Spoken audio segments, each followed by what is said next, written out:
Y2K, when the year 2000 was going to roll in, and nobody was really sure whether our modern conveniences would continue to work. There were some people who began to stockpile food just in case. Beth's grandparents are some of those folks. They were ready just in case Y2K struck. Well, as you know, it came and went and nothing happened. So Grandma and Grandpa Ryle were left with this whole closet full of stuff.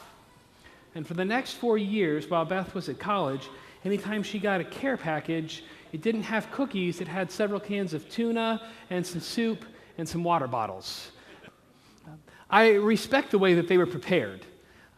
I've learned particularly since having kids, the importance of being prepared.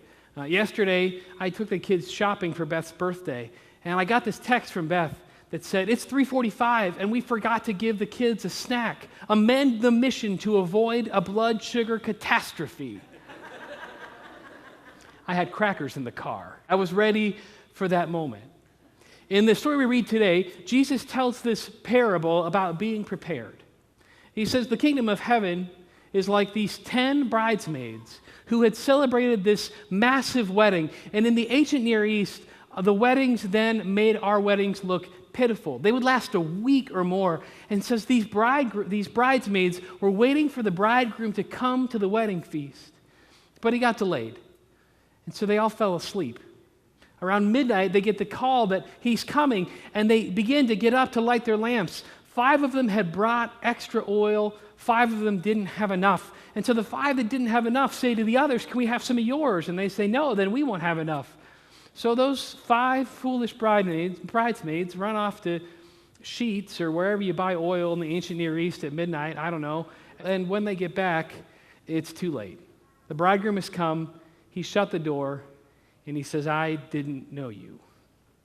This is a parable that's teaching us about 2 things. First of all, it's reminding us that Christ will come again. Now, in our tribe, we don't talk a lot about the second coming of Christ, but there are places in the Christian circles that do. You've seen it every couple of years where somebody kind of pipes up and thinks they know the exact day that Christ will return. Christ is coming back on September 9th. I'm never quite sure how they get around the passage where Jesus says no one knows the day or the hour, but that's up to them. There's this sense, though, that there is this anticipation for the day that Christ will return. There's this hope that Christ is coming. There's this sense where we begin to look forward to that. Have you ever seen the movie Elf? Where he's a human who thinks he's an elf? And there's this scene where he's testing jack-in-the-boxes in Santa's workshop. And so he'll hold the jack-in-the-box and he'll begin to turn it, and it jumps, and he jumps back. He sets that one aside, kind of catches his breath, picks up the next one, and the thing doesn't come out. You can see him let his guard down, and then it pops out at him, and he's surprised.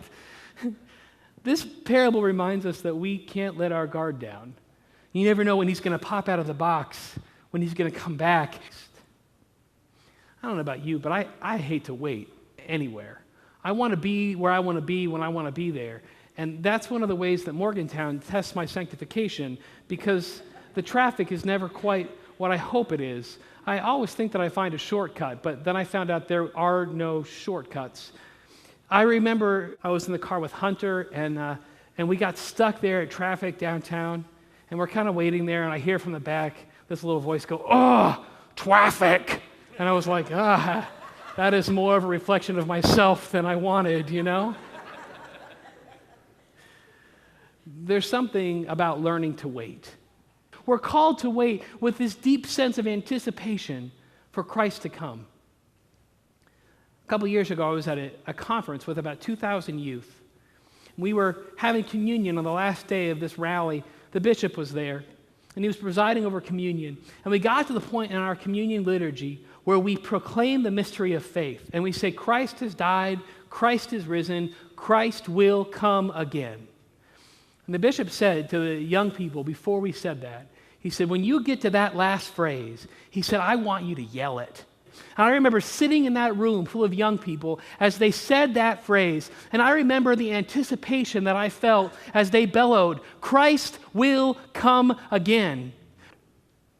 I love, more than anything else, the opportunity to introduce people to Jesus, because I have experienced the hope that Christ offers in my own life. In the midst of the pain, in the midst of the uncertainty, in the midst of longing for a better day, I have experienced a hope that goes down deep and holds me and sustains me, and I want other people to know that too.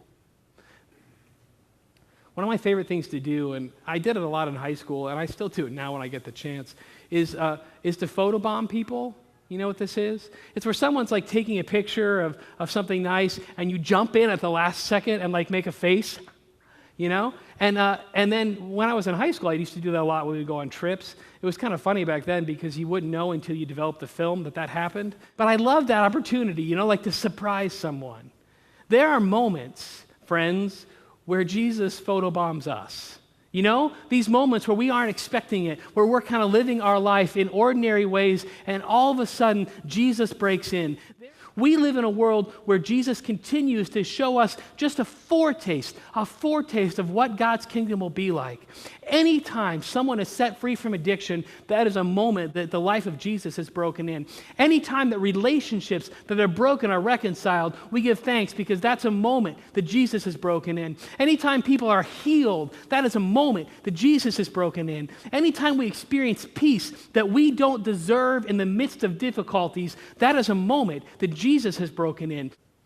These are the moments that invite us then to join in with what God is doing.